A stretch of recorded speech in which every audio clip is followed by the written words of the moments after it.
हरे कृष्णा आप सभी को। तो चलिए शुरू करते हैं भगवत गीता।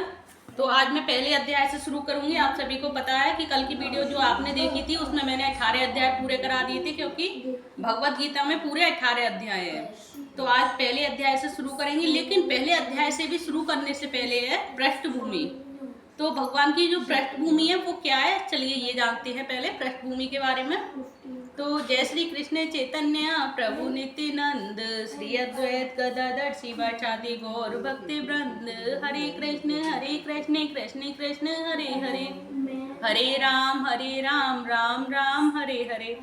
तो चलिए सबसे पहले हम अध्याय बंद शुरू करने से पहले पृष्ठभूमि जान लेते हैं कि पृष्ठभूमि में क्या है।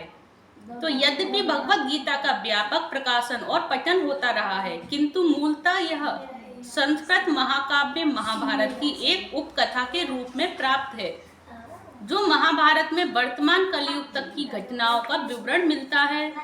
इसी युग के प्रारंभ में आज से लगभग 5000 वर्ष पूर्व भगवान श्री कृष्ण ने अपने मित्र तथा भक्त अर्जुन को भगवत गीता का उपदेश दिया था।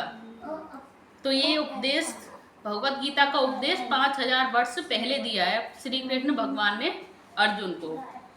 उनकी यह वार्ता जो मानव इतिहास की सबसे महान दार्शनिक तथा धार्मिक वार्ताओं में से एक है, इस महायुद्ध के शुभारंभ के पूर्व हुई, जो धृतराष्ट्र के 100 पुत्रों तथा चचेरे भाई, बेटा सीधा वो थोड़ा स्लोली, दार्शनिक तथा धार्मिक वार्ताओं में से एक है, उस महायुद्ध के शुभारंभ के पूर्व हुई, जो धृतराष्ट्र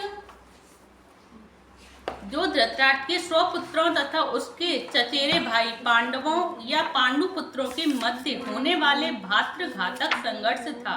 धृतराष्ट्र तथा पांडु भाई थे, जिनका जन्म कुरुवंश में हुआ था, और वे राजा भरत के वंशज थे, जिनके नाम पर ही महाभारत नाम पड़ा।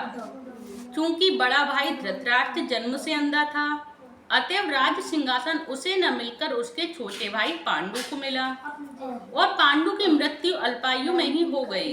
अतएव उनके 5 पुत्र युधिष्ठिर, भीम, अर्जुन, नकुल तथा सहदेव धृतराष्ट्र की देखरेख में ही रहने लगे, और उनको धृतराष्ट्र की देखरेख में रख दिए गए, क्योंकि उसे कुछ काल के लिए राजा बना दिया गया था। इस तरह धृतराष्ट्र तथा पांडु के पुत्र एक ही राजमहल में बड़े हुए। दोनों ही को गुरु द्रोण द्वारा सैन्य कला का प्रशिक्षण दिया गया, और पूज्य भीष्म पितामह उनके परामर्शदाता थे। तथापि धृतराष्ट्र के पुत्र, विशेषतः सबसे बड़ा पुत्र दुर्योधन, पांडवों से घृणा और ईर्ष्या करता था, और अंधा तथा दुर्बल हृदय धृतराष्ट्र पांडु पुत्रों के स्थान पर अपने पुत्रों को राज्य का उत्तराधिकारी बनाना चाहता था। इस तरह धृतराष्ट्र की सहमति से दुर्योधन ने पांडु के युवा पुत्रों की हत्या करने का षड्यंत्र रचा, और 5 पांडव अपने चाचा विदुर तथा अपने ममेरे भाई भगवान श्री कृष्ण के संरक्षण में रहने के कारण अनेक प्राणघातक आक्रमण के बाद भी अपने प्राणों को सुरक्षित रख पाए। भगवान कृष्ण कोई सामान्य व्यक्ति नहीं, अपितु साक्षात परम ईश्वर हैं, जिन्होंने इस धराधाम में अवतार लिया था, और अब एक समकालीन राजकुमार की भूमिका निभा रहे थे। वे पांडु की पत्नी कुंती या प्रथा पांडवों की माता के भतीजे थे। इस तरह संबंधी के रूप में तथा धर्म के शाश्वत पालक होने के कारण वे धर्मपरायण पांडु पुत्रों का पक्ष लेते रहे और उनकी रक्षा करते रहे। किंतु अंततः चतुर दुर्योधन ने पांडवों को द्रुत क्रीड़ा के लिए ललकारा, और उस निर्णायक स्पर्धा में दुर्योधन तथा उसके भाइयों ने पांडवों की सती पत्नी द्रौपदी पर अधिकार प्राप्त कर लिया, और फिर उसे राजा और राजकुमार की सभा में मध्य निर्वस्त्र करने का प्रयास किया, और कृष्ण के दिव्य हस्तक्षेप से उसकी रक्षा हो सकी। और उस द्रुत क्रीड़ा में छल के प्रयोग के कारण पांडवों की हार हुई, तथा उन्हें अपने राज्य से वंचित होना पड़ा, और 13 वर्ष तक वनवास के लिए जाना पड़ा। वनवास से लौटकर पांडवों ने धर्म सम्मत विधि से दुर्योधन से अपना राज्य मांगा, किंतु उसने देने से इनकार कर दिया, और क्षत्रियों के शास्त्रोनुमोदित कर्तव्य को पूर्ण करने के लिए 5 पांडवों ने अंत में अपना पूरा राज्य न मांगकर केवल 5 गांव की मांग रखी, किंतु दुर्योधन सुई की नोक भर भी भूमि देने के लिए सहमत नहीं हुआ। अभी तक तो पांडव सहनशील बने रहे, लेकिन अब उनके लिए युद्ध करना अवश्यंभावी हो गया और विश्व भर के राजकुमारों में से कुछ धृतराष्ट्र के पुत्रों के पक्ष में थे तो कुछ पांडवों के पक्ष में। उस समय कृष्ण स्वयं पांडु पुत्रों के संदेशवाहक बनकर शांति का संदेश लेकर धृतराष्ट्र की राजसभा में गए। जब उनकी याचिका अस्वीकृत हो गई तो युद्ध निश्चित था। अत्यंत सच्चरित्र 5 पांडवों ने कृष्ण को पूर्ण पुरुषोत्तम भगवान के रूप में पहचान लिया था, किंतु धृतराष्ट्र के पुत्र, जो दुष्ट पुत्र, उन्हें नहीं पहचान पाए थे। फिर भी कृष्ण ने विपक्षियों की इच्छानुसार ही युद्ध में सम्मिलित होने का प्रस्ताव रखा। ईश्वर के रूप में युद्ध नहीं करना चाहते थे, किंतु जो भी उनकी सेना का उपयोग करना चाहे कर सकता था।